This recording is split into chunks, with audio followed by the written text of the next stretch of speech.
At T-Mobile, our critical mission is providing unparalleled 5G coverage for when connectivity is mission critical. Introducing T-Priority, America's best 5G network experience for first responders, even in times of congestion. More capacity, faster speeds, better coverage. T-Priority from T-Mobile, built for tomorrow's emergencies, ready today. Discover more at t-priority.com. For qualifying organizations on eligible rate plans, coverage not available in some areas and may be impacted by emergencies. Building a portfolio with Fidelity Basket Portfolios is kind of like making a sandwich. It's as simple as picking your stocks and ETFs, sort of like your meats and other toppings, and managing it as one big, juicy investment. Now that's pretty good. Learn more at fidelity.com/baskets. Investing involves risk, including risk of loss. Fidelity Brokerage Services, LLC. Member NYSE SIPC.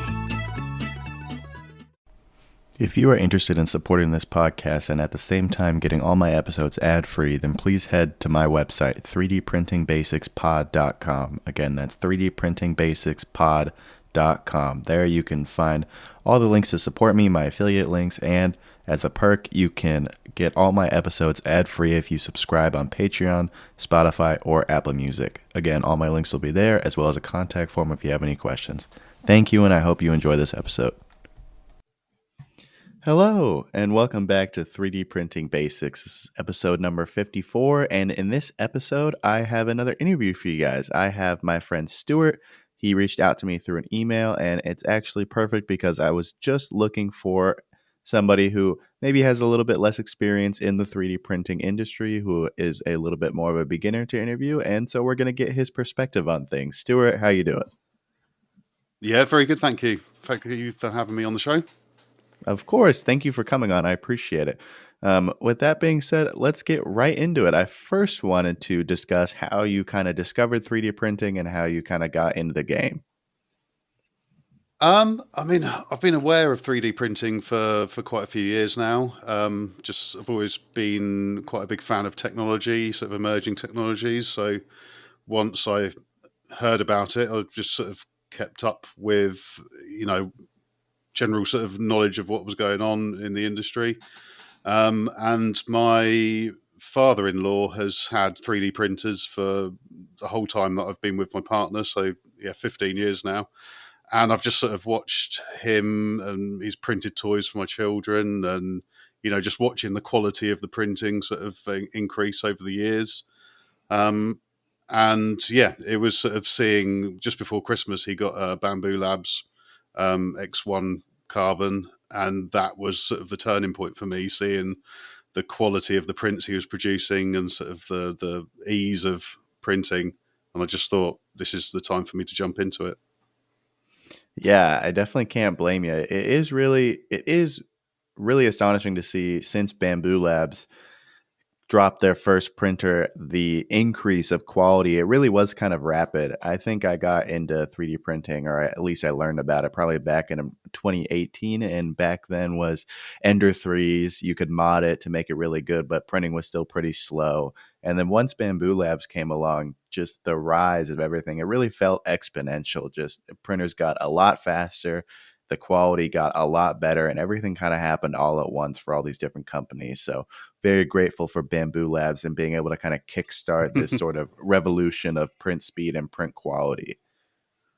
Yeah, and for me, it was like the experience of using a printer. I mean, I haven't really got much interest in the tinkering around as a sort of using a 3D printer as a hobby. I kind of just want to use it like an office printer. Just go, okay, I've designed something, hit print, and then, it's there. And that experience, I don't know if that has been an experience that you can get previous to Bamboo Labs, but my understanding is with that's a fairly new sort of thing to happen. Yeah, I feel like you probably could back in the day, but you just have to shell out a lot of money either for a Prusa or for pretty much anything more expensive than that in order to get that quality. So it is nice to see that something with a lower price point is able to get that sort of print quality. And a question that I wanted to ask you, everybody that I've had interviewed on so far has all said the same thing. Was there any convincing of your partner being involved when you wanted to get your 3D printer? Everybody who I've seen that has gotten a 3D printer was like, oh, I had to convince the wife. I had to do a lot of convincing. Was there any convincing involved on your end? Not really, no. I mean, luckily we've got space in a room out the back of our house where I could sort of set the printer up, and it was a bit away from what was going on, normally. Mm-hmm. I think, yeah, the fact that it's obviously her father having printers as well, she was sort of understood that they're fun to play with and you can make cool stuff with them. So, it didn't take too much convincing, really. Nice. Super happy for you, because some other people that I've had on seem to have had quite a lot of time spent convincing their partner to be able to get one. Yeah, I mean, I do want to get a resin printer at some point, and that's going to take a bit more work just to make Yeah. us, because the room we've got out the back is not, the ventilation's not quite right, and yeah, there's the chemicals involved in that. That's Mhm. going to take a bit more work. I definitely understand that. I got a resin printer probably 6 months ago, and I've been using it. And definitely, if you don't have the right ventilation, it definitely gets a bit stinky, and the Hmm. chemicals is definitely interesting. But it truly feels like, since I've been using it, it's kind of unlocked like a whole different sort of world. Especially, I switched to a resin that is more built for outdoor and tough use. It's called Anycubic Tough Resin or Okay. something like that. And it's really meant to be used outside. It's really tough. It's almost like TPU. It's a little bit flexible, but it truly has unlocked like another side of 3D printing for me, because now these parts that would come in as requests where I was like, oh, it's too small, it's too detailed. Suddenly I'm like, oh, I can easily do that. And it's actually no problem at all. It really has, like I said, unlocked a whole new side of 3D printing for me. So I would recommend it to anybody. This episode is brought to you by PCBWay. Ready to take your electronics projects to the next level? PCBWay offers everything you need, from custom PCBs to 3D printing and even CNC machining, all under one roof. They're trusted by engineers and makers worldwide for their exceptional quality and fast turnaround. And here's a special deal for listeners of 3D Printing Basics. Use the promo code 3D Printing Squared, SQUARED, to get $10 off your first order. Start your next project with PCBWay and see the difference for yourself. Head over to PCBWay.com today. Who is interested in sort of more detailed parts, pieces, especially if you're a hobbyist, like game pieces, figurines, just really detailed parts like that may not be achievable on FDM printers. I would highly suggest a resin printer, but definitely make sure you can get the ventilation proper, because if it's not, then it's going to be a lot of problems. Yeah, I mean, I do tabletop gaming, and that's one of the reasons why I wanted to get into printing as well, is to sort of make gaming pieces. Mm-hmm. And yeah, I was going to ask, what resin printer do you have then? I have the Saturn IV Ultra. I got convinced because I had wanted to get into resin printing for a long time. The holdbacks for me was the kind of multi-step post-processing. One of the biggest things for me, especially running a business, was I couldn't be spending a lot of time doing any kind of post-processing. I kind of needed to be able to pull parts off the printers and then just kind of have them be done, maybe remove some supports, do a little bit of deburring, take the brim off. But I didn't think I would have the time or the necessity to kind of go through that whole entire process of cleaning it off, curing it, etc. But especially with the Saturn IV Ultra, is the auto bed leveling, which I didn't realize was not really a thing with SLA printers. That is a big deal. And the post-processing step it's pretty easy. I think I was just blowing it up in my head with how difficult it might be, but in all honesty, it takes a few minutes. I got these specific things that Elegoo also sells. It's a special alcohol bath that you stick your parts in and it cleans it, and then it has its own curing station. And all in all, that probably adds an extra 5, maybe 10 minutes onto the post-processing time. And once you're done with that, there's really not much else you need to do. So that was something that I think maybe I was just blowing up in my head a little bit. But yeah, the Saturn IV Ultra is, so far, it's really nice. It's being marketed as kind of like a more easy to use SLA printer. Like, there's less settings to use. Like I said, they have auto bed leveling. There's a lot of automatic kind of features on it that makes it a lot easier to use, especially for somebody like me who didn't have any previous experience. So if you're looking to get one, it's a little expensive. I don't remember off the top of my head, but I think it's probably around the same price as a P1S. But I would definitely highly recommend it. Okay. I, Yeah. I've been looking at the Hey Gears stuff, and that looks really good in the sort yeah. of user experience. But again, but you're buying into the ecosystem of it with their resin, and yeah, that kind of comes at a premium, doesn't it? Yeah, that's definitely something that I've noticed is there's a lot more. It seems to me that when you're using resin printers, there's a lot less of kind of cross-platform, like being able to use this, that, or the other. Like it seems like if you're going with one company for your printer, you're kind of using that company for the resin, for the curing. If you're using the curing station, all that kind of stuff. So that's definitely something to look out for. Yeah, I mean, I've not really moved away from Bamboo Labs filament yet, and that would be interesting to see what sort of experience that is, how much calibrating you have to do for the different filament types. Yeah, I can definitely provide But some insight because funny enough for me is I have never used Bamboo Labs filament before. I've interesting. used I've used their TPU, but other than that, I don't use their PLA or anything. I stick mostly with a Polylite, so I use Polyterra PLA and Polylite PLA, and I can say that the filament profiles they have are really good. The generic profiles that they have for each one. That first they have a lot of different profiles, so and it's really nice for me not having to build profiles because I use a lot of different brands. I just kind of use what I find out there and that I like. But it's mostly Polylite, and they have stock filament profiles built in, and they're really good. I like them a lot, and I've only had to do some slight tweaking here or there. But what I found is with when using different filaments is what I mostly have to tweak is the print settings themselves. For example, there's a product that I sell that is kind of the main focal point of one of my businesses. And the main thing that I had to change to get the quality what I wanted was the wall count. I changed it from 3 walls to 12, and that kind of fixed all of the quality problems that I was having. So that was something that I thought was pretty interesting and something that I never really thought of before is if you're having quality problems with your filament, maybe it's a print setting thing and not so much a filament setting thing. Hmm. Yeah, that's interesting because Yeah. I've just stuck with Bamboo Labs for now, just to sort of. My thinking was that it would just be easy plug and play kind of stuff, and generally it has. I mean, PLA printed very very easily, no Mm-hmm. sort of tweaking needed. I've been doing a bit of PTG stuff, and that needed a bit of tweaking with the speed and Mm. yeah, just trying to get the detail level because I'm using a 0.2 mil nozzle for a lot of stuff. Yeah, that makes sense. Especially for game pieces, you're going to need that smaller nozzle for a lot of fine detail.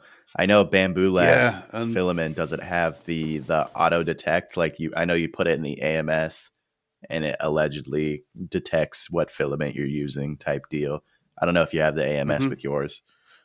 Yes, yeah, I do actually. I was going to say I've just taken delivery of a second AMS today, Oh, nice, nice. I have which that is on a yeah, few of my printers. It's super nice. yeah. Multi-color printing is something that I want to get into a bit more, and yeah, I just thought I'd take the plunge now and get the second one.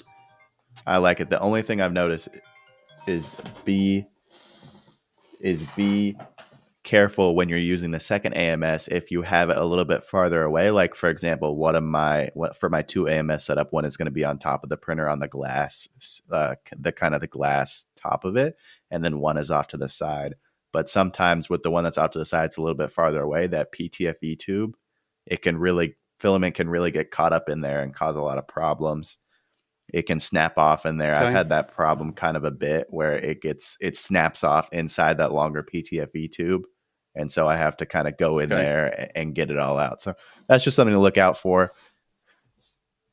yeah, because the P1S, which is the one I've got, isn't quite big enough to fit 2 AMSs on top of it, is it? Yeah, I don't think so. I don't think so. I don't think so. For me, it's ceiling height. My ceiling height where I keep my printers is really low, so I can't stack 2. I can only stack 1 on top of there. Okay. Um, but yeah, Mm. definitely something to look out for. But yeah, with that being said, I did want to move on to a question Sure. for you and kind of a question for you, but also a question for me. I talk to a lot of fans. A lot of fans reach out to me, and I just wanted to ask you, what is kind of the biggest thing or the biggest kind of helping point that you get from my podcast? And if you have any points of criticism, I would definitely be open to that. I know I get a lot of comments about the sound of my podcast. I hear you guys. I understand that the volume of my podcast is a little bit low, and I'm working on fixing that. But yeah, what is kind of the biggest helping points you found from my podcast? For me, it was the format of the show worked really well. I mean, having sort of shorter episodes of very concise information, I found that very useful. I mean, I listen to a lot of podcasts, some, when I'm driving to work, when I'm, making dinner in the kitchen, and it's just a nice way to take in information in sort of bite-sized chunks. And it allows you to kind of skip around a little bit. So I kind of listen from like in sequence, but then I'd go back and go, okay, well, I want to learn a bit more about filament now. So I'll listen to the episodes, just pick and choose the ones where you sort of focus on the filament episodes. And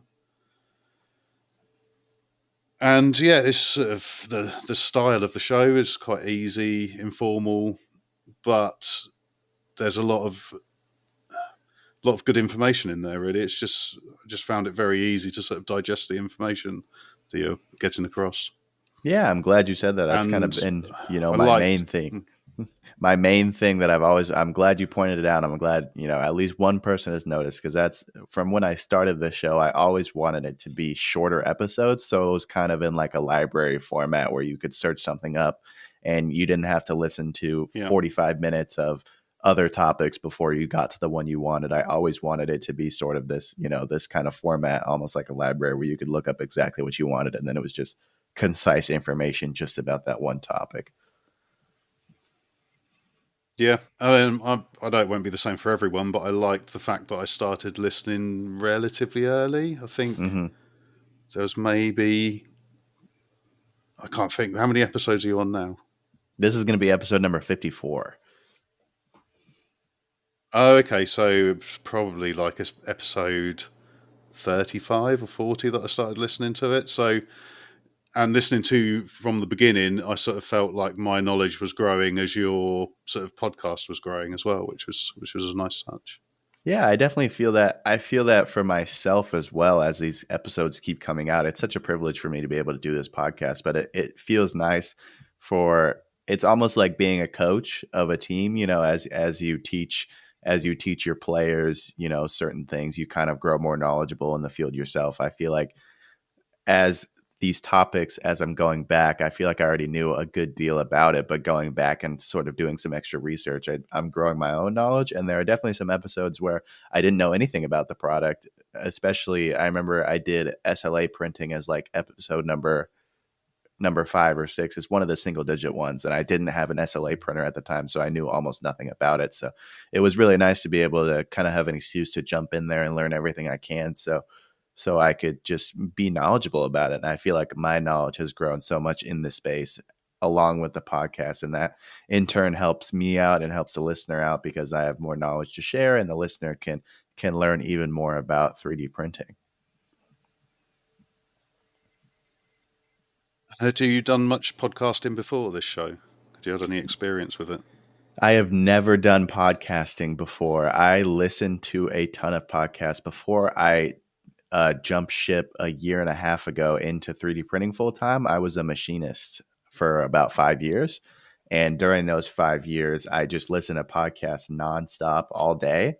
I would just have a headphone in and I was listening to lots and lots of podcasts. And I tried to find, as my interest in 3D printing grew and grew, I would try to find 3D printing podcasts and I just kind of listened to a bunch of them. I listened to all the ones that you would find, 3D Printing Today by the 3D Musketeers. And I liked a lot of them, but I felt like there was kind of missing from that space, kind of just one solely dedicated to the hobbyists and to the beginners. And, that's not saying anything bad about any of these other podcasts. I feel like every 3D printing podcast I've listened to was absolutely fantastic and I loved it all. But I felt like we were missing kind of exactly what I'm trying to fill, of that short, concise, information filled podcast for somebody who doesn't know so much about 3D printing, or who maybe is thinking about getting into it.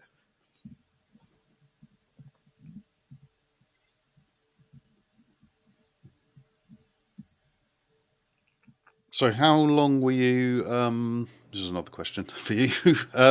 How long were you learning about 3D printing before you decided to take the jump and go full time with it? Yeah, so I would say I was in 3D printing. I remember the first one that I bought, it was during COVID, so it was 2020. We were all sitting at home, doing anything, and I think I was watching a YouTube video, and I came across an ad for a 3D printer, and impulse bought Ender 3 right there.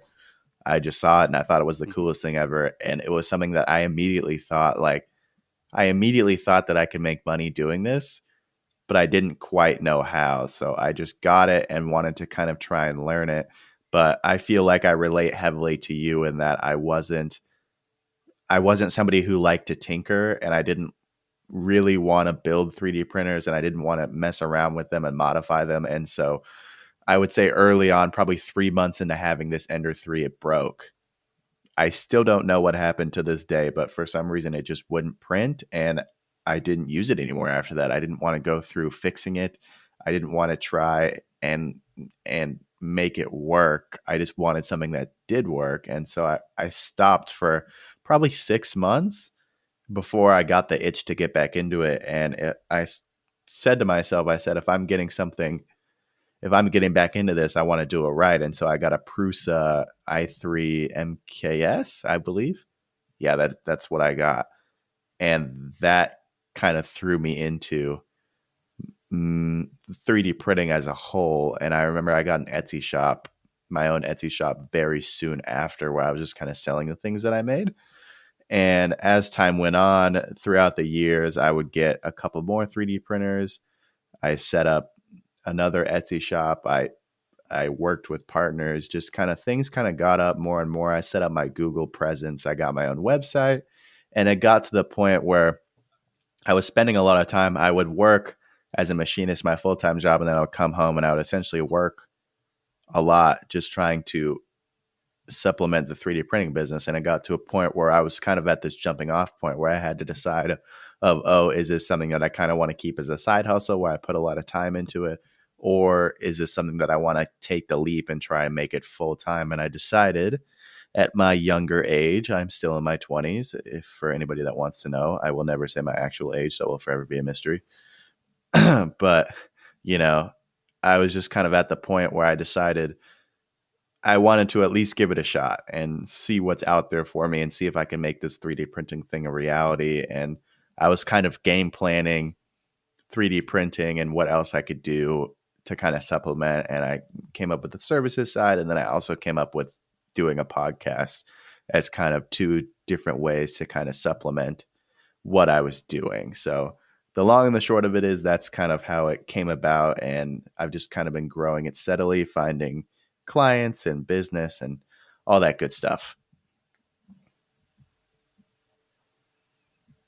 Yeah, that's very interesting to hear, because that's kind of along the path that I'm thinking of. Is long term, I'd like to go into it as a sort of business full time, but it's sort of how you go from. Obviously, I'm only a couple of months into printing now, so I'm still X amount of time away from where I'm going to want to be selling things on Etsy or printing for other people. But that's kind of one thing that attracted me to it, is I could see the potential that you can do it as like a side hustle thing. I could potentially set a print up while I go for work for the day, and I've got a 9-10 hour print just working at home, and then come back and it's done. And then it's just sort of, I'm very early in that planning stage of sort of how I could potentially make money from it. Yeah, I think that's the biggest thing that I would change if I could go back, because I didn't have, I got the printer and then I immediately set up an Etsy shop. And I feel like that kind of limited my growth a bit, because I was confined to kind of only working on the things that I sold and not so much kind of growing my skills, like working on design, my 3D design skills and just kind of printing everything, I would definitely, if I could go back, I would most definitely take 6 to 8 months and just kind of learn everything I could and work on my skills before opening up that Etsy shop. But yeah, I think there's availability for everybody in this space to kind of have a side hustle. It's just a matter of finding your niche, kind of what you like to do and what also works well in a market space. And I think anybody can make a pretty decent side hustle out of this. As we've seen before, there's been a lot of people before me who have successful 3D printing businesses. And I think there's going to be a lot more after me. Yeah, I mean, I already have an Etsy store set up. It's ready to Oh, go. nice. It's yeah, I will put some products up on there sometimes. I mean, I'm working on some stuff at the moment that could potentially, but in a couple of months, I could get it up online and saleable. Yeah, absolutely. Yeah, it's just I kind of got that side of it, and then doing like dioramas and sort of making,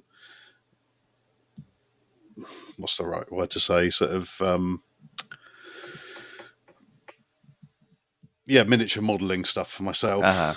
Yeah, that's definitely where I would think SLA would be definitely something to look into, because those miniature model stuffs, the figurines and the models, the quality is going to be, it's going to be a real night and day difference coming out of SLA.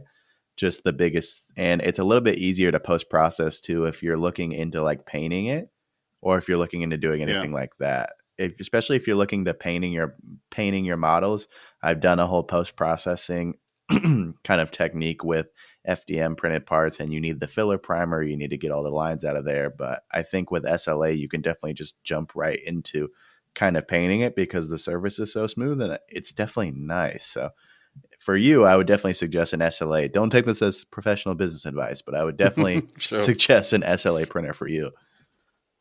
Yeah, I mean, I have printed some miniatures off with a 0.2mm nozzle, and I was extremely impressed with the level of detail you could get from it. Yeah, absolutely. Yeah, that was quite an eye opener just to see the quality of the surface finish you can get with that. Yeah, that we are nozzle. definitely rapidly transforming as an industry. Things are getting better and better to where I don't even think I can keep up with all the different innovations. And especially as these competitors from Bamboo Labs come along, like Elegoo just released their Centauri Carbon, which is basically just an X1 carbon competitor. Prusa has their Core One. As these competitors come out with more and more Core XY sort of direct competitors to Bamboo, I think we'll only see that innovation increase, and kind of it's just going to hit the ceiling, I think. And it's going to be really good for the consumers to be able to see what kind of innovations these 3D printing companies can come up with. Yeah, I guess everyone has to come up with a answer to Bamboo Labs. Yeah, and pretty then Bamboo much. Labs have to work out what the next step is for them. I hope for them, I hope it's something big. I feel like me especially, and I've heard some other people talk about it, was when they released their A1 and their A1 Mini. Those aren't bad printers. Those are very nice printers, and they're very good, and they're almost the perfect, I would say, beginner 3D printer. But I think everybody was hoping that they would go bigger, and then they went smaller, which was kind of disappointing coming from them. But I do really hope that they come out with a larger format 3D printer, because I think that's definitely what a lot of people want to see.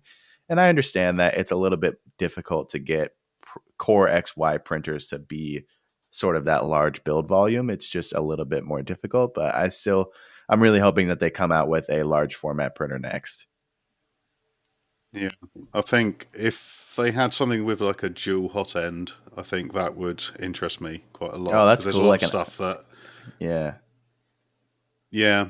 just to be able to have like a 0.4 nozzle and a 0.2, because there's a lot of stuff that you can print the bulk of it with for the speed with the larger nozzle, and then just get the detail with a smaller 0.2. Yeah, and an IDEX printer would be awesome. An independent dual extruder system, I believe, is what it's called. But yeah, a printer Right, with two different nozzles, that would be really nice, but also would be very expensive.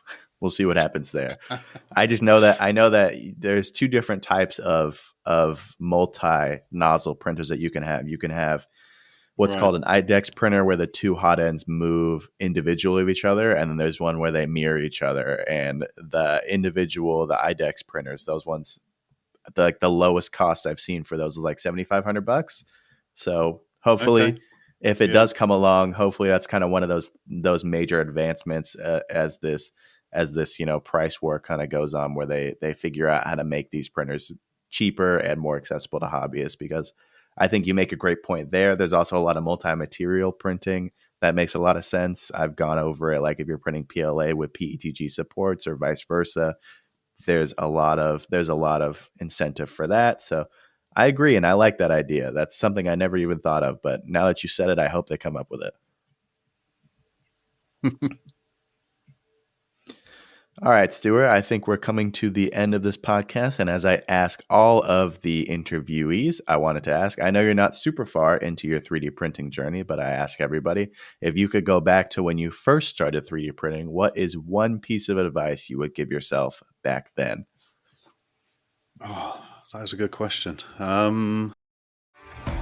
Este episodio es presentado por Honda. Descubra la nueva Honda Passport Trail Sport Todoterreno. La Passport más todoterreno que Honda haya imaginado jamás. Esta Passport cuenta con mayor altura al suelo, barras de techo en todas sus versiones y neumáticas especialmente diseñados para cualquier terreno. Además, disfruta todos tus viajes con el control de clima de 3 zonas, techo panorámico y opciones como asientos delanteros con calefacción y ventilación. Conoce más en honda.com/passport. Are your ulcerative colitis symptoms proving difficult to manage? Tremfya guselkumab can help you manage the cycle of UC symptoms. At 1 year, many patients taking Tremfya achieved clinical remission, and some patients also achieved endoscopic remission. Individual results may vary. Tremfya is a prescription medicine used to treat adults with moderately to severely active ulcerative colitis. Serious allergic reactions and increased risk of infections may occur. Before treatment, your doctor should check you for infections and TB. Tell your doctor if you have an infection, flu-like symptoms, or if you need a vaccine. Ask your doctor if Tremfya can help you manage the cycle of UC symptoms. Call 1-800-526-7736 to learn more, or visit tremfyaradio.com.